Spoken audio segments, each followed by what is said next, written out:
Hello Year 10, welcome to the second video that I have put together for you, looking at some of the most important, I think, poems in the poetry anthology.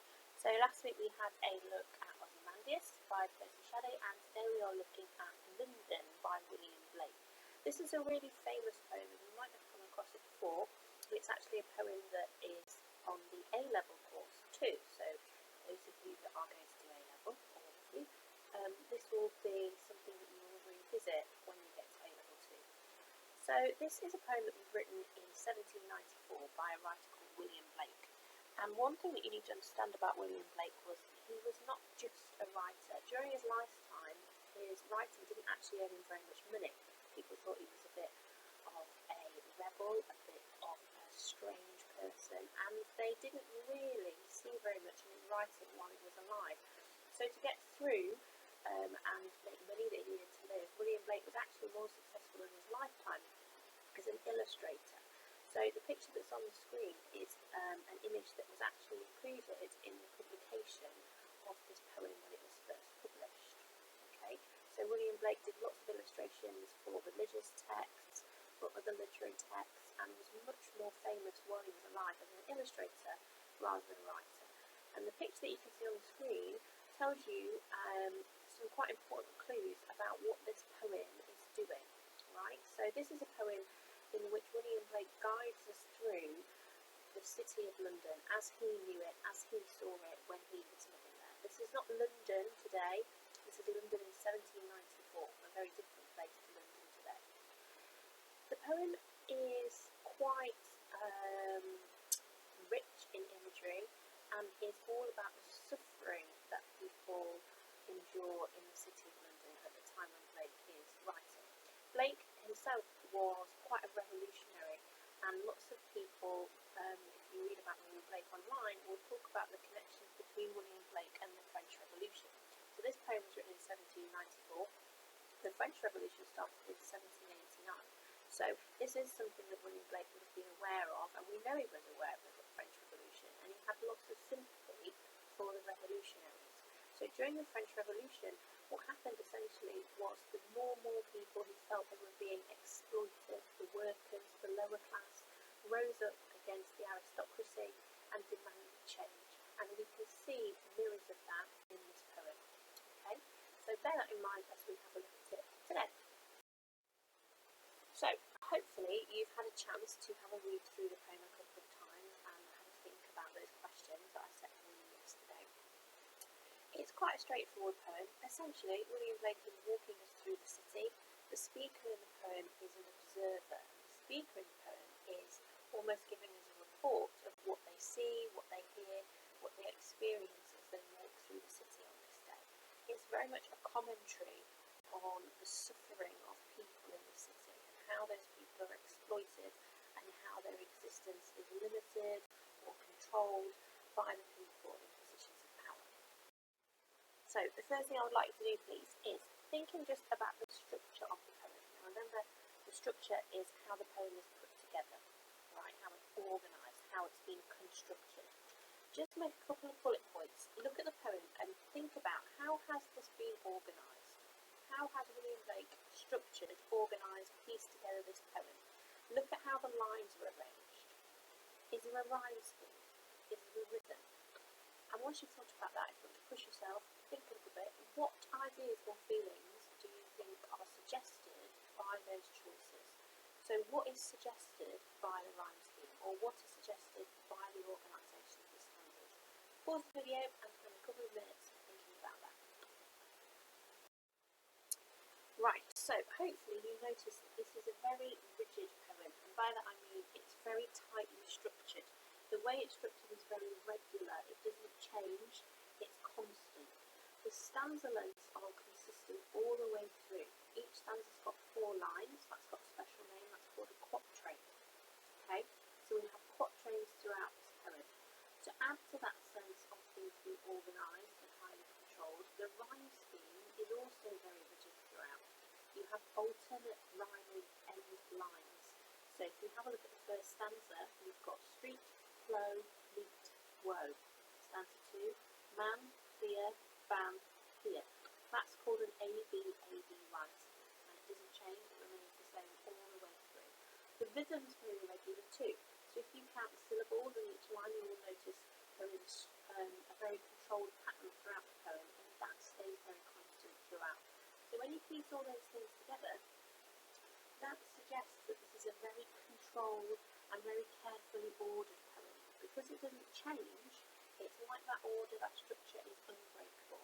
So you could say that the structure mirrors that sense of the suffering of the people that are described in the poem. Just like the suffering is unbreakable, people can't escape from it, it never ends, the structure of the poem mirrors that idea.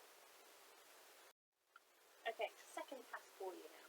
What I want you to do, have a look at the poem a stanza at a time, and I want you to think about which sense is being used in each stanza. Which sense is being evoked most strongly in each stanza? Is it about sight? Is it about smell? Is it about sound? You decide. Have a think about how it changes. Does it switch between senses across the stanzas? And if you can, why does Blake do that? What's the impact of using the senses in the poem? So hopefully you will have noticed that the first stanza is all about sight. Okay, Blake talks about the things he can see. He talks specifically about the landscape of London, the streets, the river, and he talks about the physical appearance, the faces of the people that he meets. Stanza 2 changes. Stanza 2 we get sound.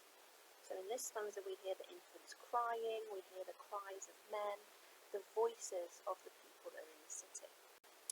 Stanza 3 is a little bit of a merging of sound and sight. So we have the chimney sweepers crying, and then we have that image of the Blackman Church. So you have two senses going on there. And then finally we go back to sound again. The curses, the crying of the infants. Okay, so throughout this poem we have very strong visual and auditory or aural imagery, sound imagery. And the reason Blake does that is because it makes it a very immersive experience. Blake wants us to go on this walk through London with him, and he does that by making the sensory details of the poem very, very strong. Okay, so hopefully that gave you a little bit of a challenge to start getting to grips with this poem. What we're going to do now is I'm going to switch to the visualiser, and we're going to have a walk through together like we did with Ozymandias. So as with last time, make sure you've got a copy of the poem. If you can't print it out, again, this is quite a short one, so please use the link on OneNote to take you to the poem. Copy it out really quickly so you've got a copy in front of you. You'll need a highlighter, you'll need a pen, and I will see you in a moment.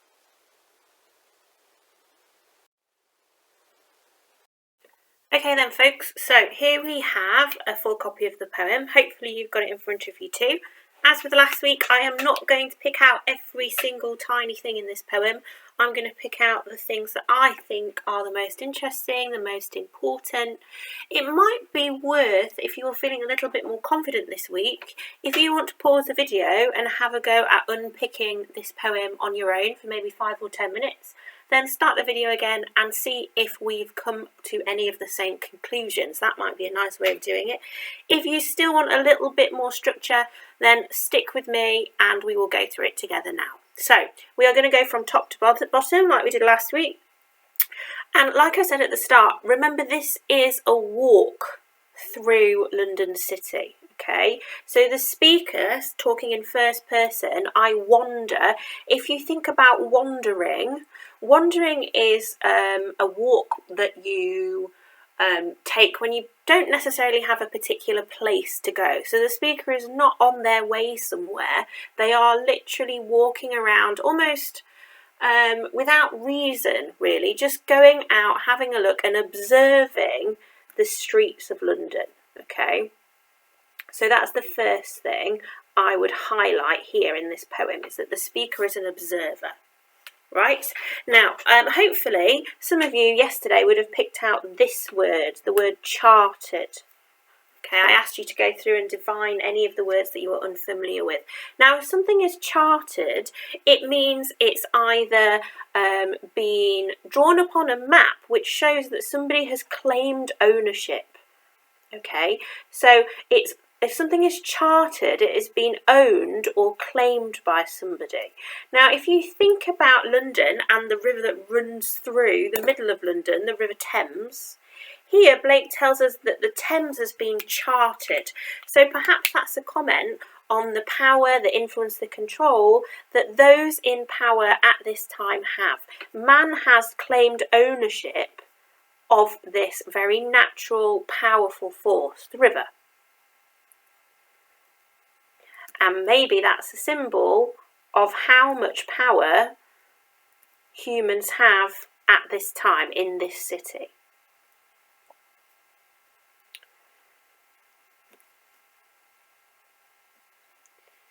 Moving on in stanza 1, you'll notice that there's quite a lot of repetition here. We have the word mark repeated 3 times. In this context, the word mark means to notice or to see. So Blake tells us he marks in every face he meets marks of weakness, marks of woe, right? So the desperation and the suffering of these people is visible on their face. It's almost like the suffering and the exploitation has left a physical mark on the faces of people who live here. Okay, moving on to stanza 2. Again, we have some more repetition. Blake loves a bit of repetition. Lots of his poems sound very much like nursery rhymes or songs. Okay, and this is one of the reasons why. In every cry of every man, in every infant's cry of fear, in every voice, in every ban, the mind-forged manacles I hear. So we have that word every repeated 5 times in that stanza. Right, and if something is repeated that many times, it's there for a reason. So that repetition emphasises the extent of the suffering. It's not just 1 or 2 people who are having a bit of a hard time in London. It's everybody that Blake encounters on his walk. It's men, it's children, infants, everybody is suffering. And Blake says he can hear in these cries the mind-forged manacles that these people have. Now, the word manacles are essentially handcuffs. Okay, they're used to restrain or restrict.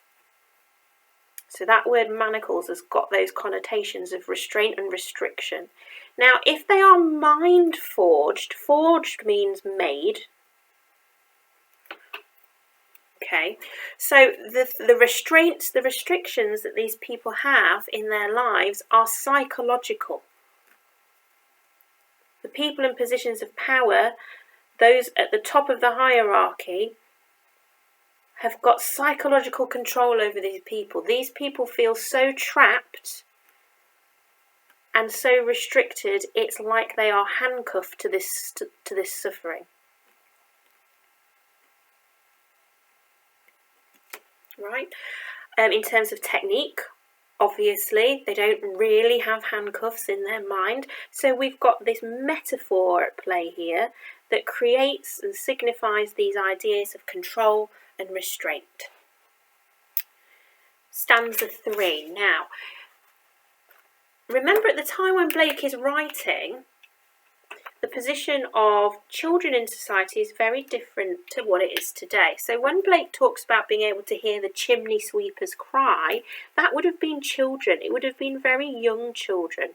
Young children, remember, were sent up chimneys because they were physically smaller and were able to get up there and clean chimneys. But the chimney sweepers in London that Blake is talking about here, you need to understand a little bit more about the next line to fully understand how these lines work together.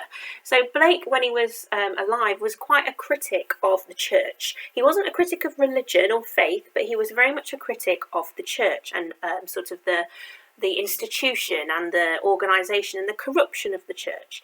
And at this time, if a child could no longer be looked after by their family, perhaps they were orphaned or their parents just couldn't afford to look after them, to keep them safe, they would have been put into the care of the church. And what happened at the time is that some churches actually sold those children to chimney sweeps and sent them out on apprenticeships where they could be used in work. So as Blake's walking, as the speaker is walking around London and noticing the cries of the young children, children that we associate, remember, with innocence and vulnerability, Blake tells us that seeing the blackening church appalls him. This is a reference to the corruption of the church that's supposed to provide and support and look out for these children is actually doing the exact opposite, right? And the imagery of the church blackening, if you think about the connotations of something turning black, it's like it's been polluted or poisoned, or it's decaying. So here Blake is criticising the institution of the church and essentially saying it's not doing its job, it's not looking after these vulnerable people in this society. Now, to add to that imagery of the blackening church, we then also have this really strong image of blood running down the walls of a palace. Now again, that's another metaphor. And the blood belongs to the soldiers in the previous line. So here you could make the comment that Blake is suggesting it is the people at the bottom end of society who sacrifice, who pay the price, who make those sacrifices to protect the people inside the palace. So here I'm just going to write suffering of normal, I'm going to put that in inverted commas, normal people to protect the powerful.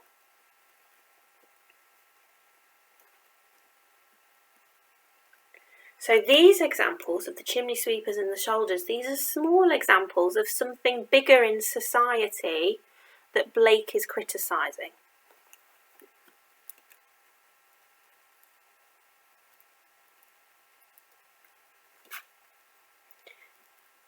So this poem is all about the exploitation of power, which leads to suffering.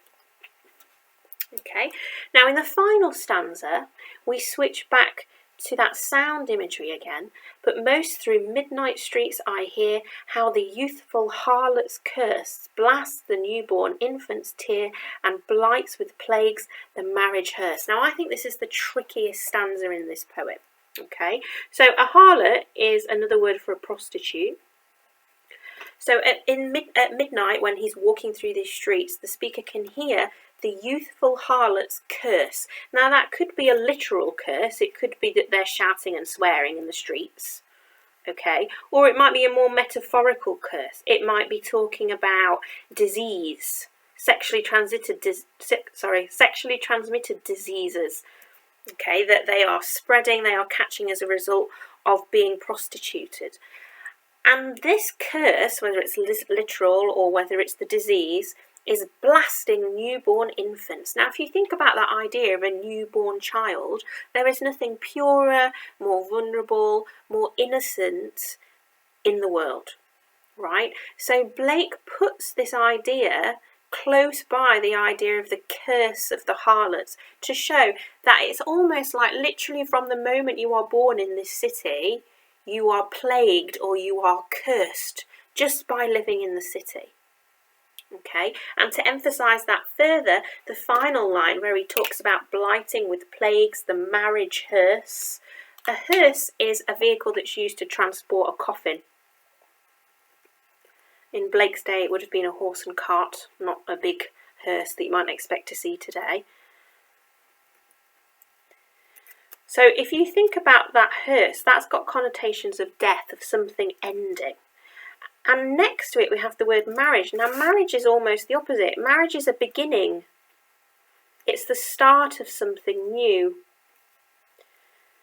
So by putting those two words next to each other, Blake is commenting that even the beginnings of something that should be exciting, wonderful, pure, a life-enhancing thing, like the infant, those positive things immediately are damaged, broken and cursed by the suffering in this city. And when we have those two words next to each other, remember,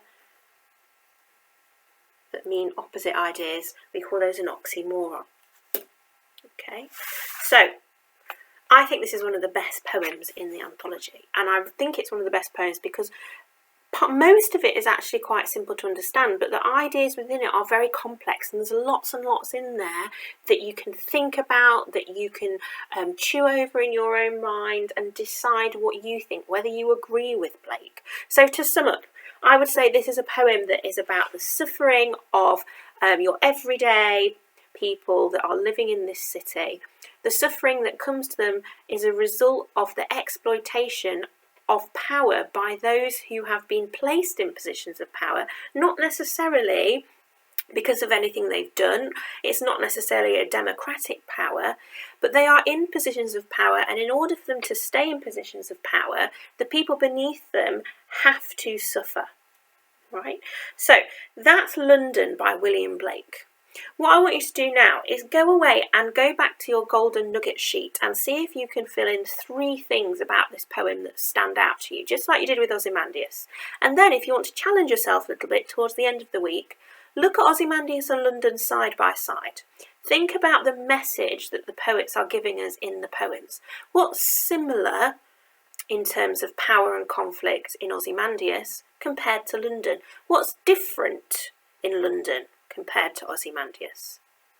Well done, guys. You are working extraordinarily hard. As always, if I can be of any assistance at all, please do email me. There are tons and tons of resources on OneNote to help you and support you through looking through and analysing this poem, so do check those out too. I will add another video for you next week. In the meantime, have a fantastic week and let me know if I can help you at all. Stay safe and speak to you soon.